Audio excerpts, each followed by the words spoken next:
Hey everyone! So today we are going to make granola bars. As you can see, all these wonderful looking ingredients in front of you. There are a few things that you can substitute out with whatever you'd like. That's not a problem at all. I'm choosing walnuts for the nuts, and I'm choosing the raisins and dried apricots for the dried fruits that are mentioned in the recipe. You can choose whatever you want. Again, with the butter, substitute it out for coconut oil if you wish, or something of the like. That is totally up to you. So I'm going to get chopping. I'm going to get these things in that big mixing bowl, and then I'll show you the next steps. All right, so we have all of the dry ingredients mixed right there.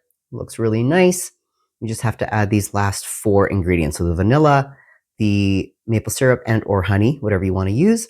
The butter that's going to be melted, and then the mashed banana. There's about 3/4 cups worth right there.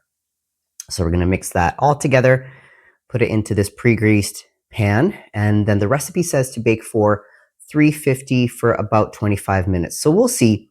Every oven's a little bit different.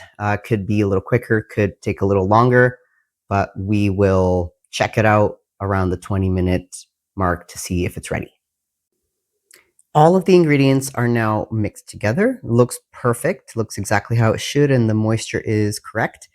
And make sure that you spread it as evenly throughout the pan as you can before you press it down. So make sure to press it down pretty tightly, because afterwards when it cools down and you cut it, it'll just hold together better. So if it's pretty loosey-goosey, it'll crumble too much unless you want it to crumble and add it to yogurt's easier. But if you want it like as a bar, then make sure you press it down. This is the pressed granola. All right, it's ready to go in the oven.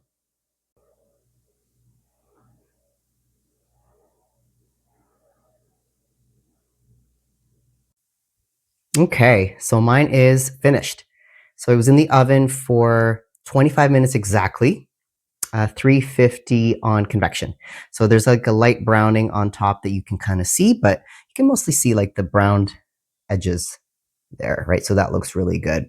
So we'll let it cool down before we cut into it, and I will let Jesse be the judge of this because I don't think he's tried this yet. So yeah, enjoy. Make your own version of it and post about it. We'd love to see what you come up with.